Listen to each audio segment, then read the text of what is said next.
All right, so I was going through my stocks recently, and I came across the insurance companies that I own and continue to buy. There's four of them. I've talked about them before.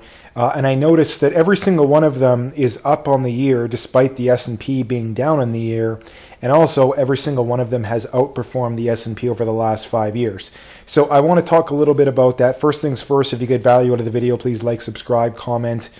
Check out those links below. Very much appreciate the support. So getting right into it here, the first one is WRB, about a $24 billion company. They have an earnings yield of about a little over 7%. If we look at their valuation here, PE is 13.66. The 5-year average is 16.6. So quite a bit below that, which is good. And I mean, this is a company that, like I mentioned, has outperformed the S&P and has grown earnings at, over the last 5 years, 38% per year. 38% is not realistic going forward, but I mean, I think 10 to 15, that's certainly in the realms. So I very much think that WRB still is a buy. Obviously, everything here, in my opinion, do your own due diligence. But, I mean, they've grown their operating margin 13% per year, their net margin 19% per year, revenue 15% per year, return on equity has gone up a lot. And not to mention, too, the premium that people are paying has actually gone down. The lowest their PE has been over the last 5 years is right around 12. And it's currently at about, like I said, 13.6 or so. So, I mean, the highest has been 32. So I definitely think they're still undervalued, even though they're basically at their 52-week high. I mean, I don't see any reason that this company shouldn't be trading for, I don't know, 15, 16, 17 PE. And that would imply that they're still 15, 20% undervalued. I think 10 to 15 if you want to be safe. So I would be buying them until, let's say, $70 a share. Even then, we would have to double check, because if they continue growing their earnings, well, that would still imply that they're not necessarily overvalued. So we'll have to keep an eye on that. But I think that they definitely are not undervalued, at least in my opinion. The next one is HIG. This is Hartford Insurance Group. I've made specific videos about every single one of these, so check those out if you really want. $34 billion company. They have an earnings yield of 9%, which is really good. If we look at their valuation, they are basically right on. They're 3% above their 5-year average, but it's only an 11 PE. In my opinion, again, also too low. If we look at their valuations, their compounded annual growth rate to their earnings has actually gone up a little bit, so that's not necessarily great. But you also have to keep in mind that, again, they still have an 11 PE, and this is a company that has grown earnings 21% per year. So based on that, I think it's fair to say that WRB probably deserves to be trading at a little bit of a premium to them.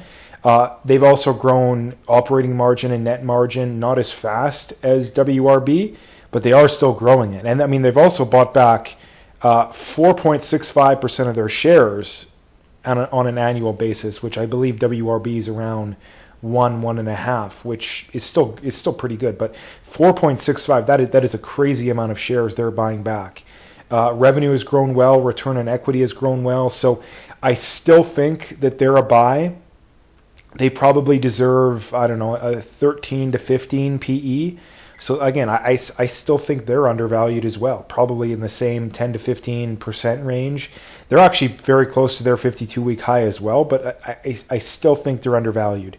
Another important thing that I would briefly bring up too is that I've seen a lot of talk recently about how there's this shift from the American stock market to the international markets. And that's a reasonable thing, but I've heard a ton about it. Like, everybody's talking about it, but I haven't heard as much about a growth to value switch, or a rotation, for lack of a better way of putting it.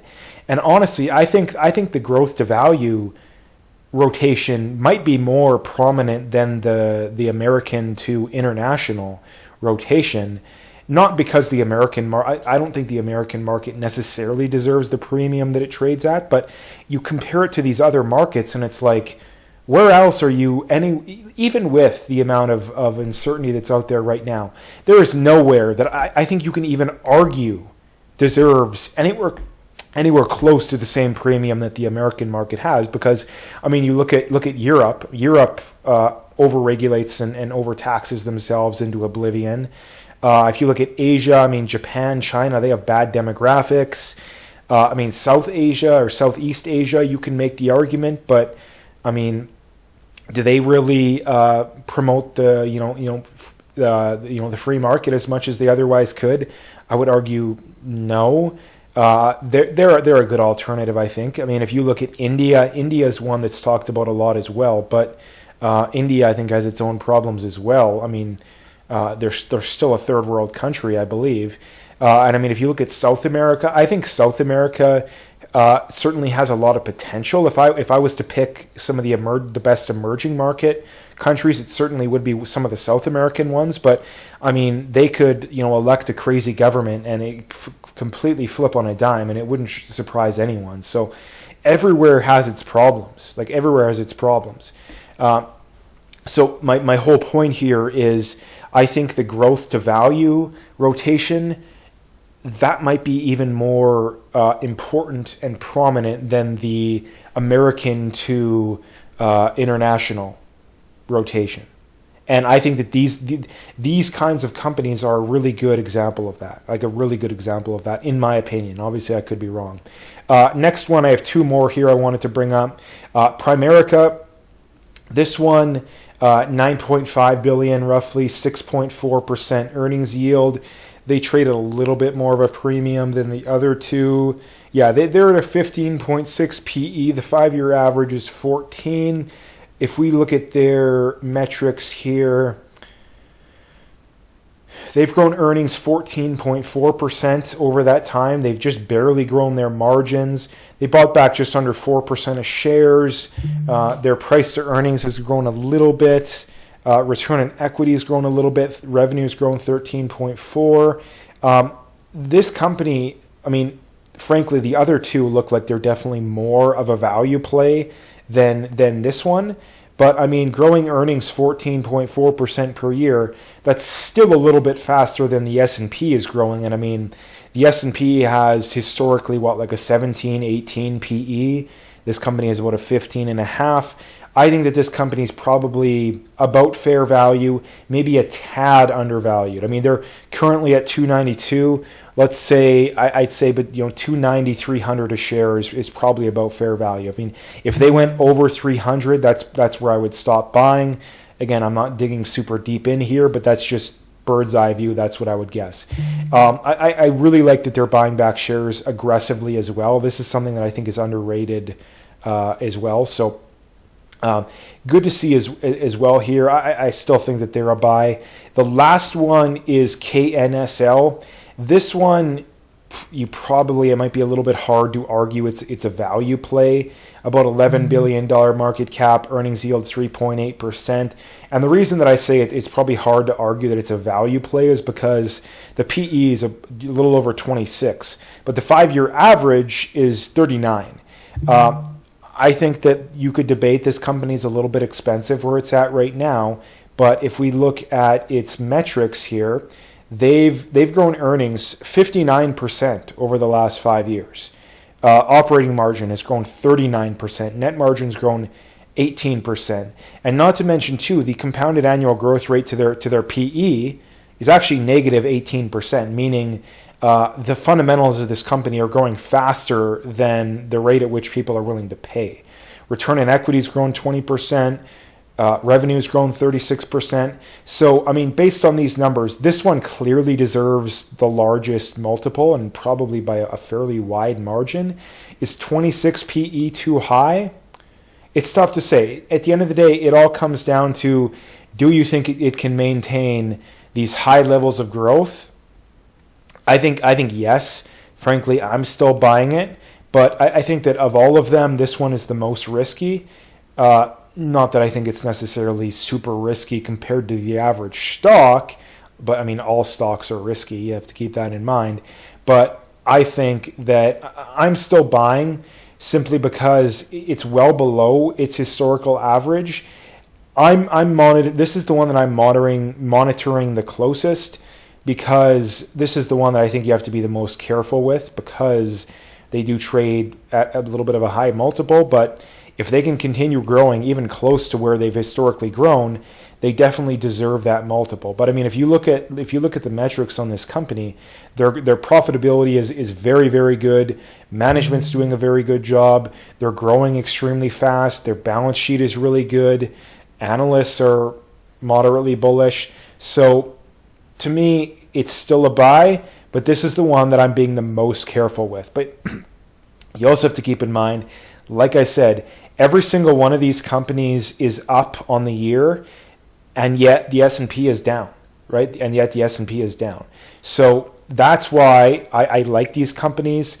I've already went over. The main reason is, number one, they're all good companies. They've all done well historically, and they all look like they're going to do well in the future. And you also have to keep in mind that I think that there's going to be a rotation. And the other rotation too that I think is going to be important too is that you have the growth to value rotation, but I think also the rotation away from tech, specifically the companies that have these very high multiples, and away from some of these discretionary names, into the industrials, into the materials, into the financials. That's where I think that we also could see a rotation, and it's inevitable. It's not a matter of if, it's a matter of when.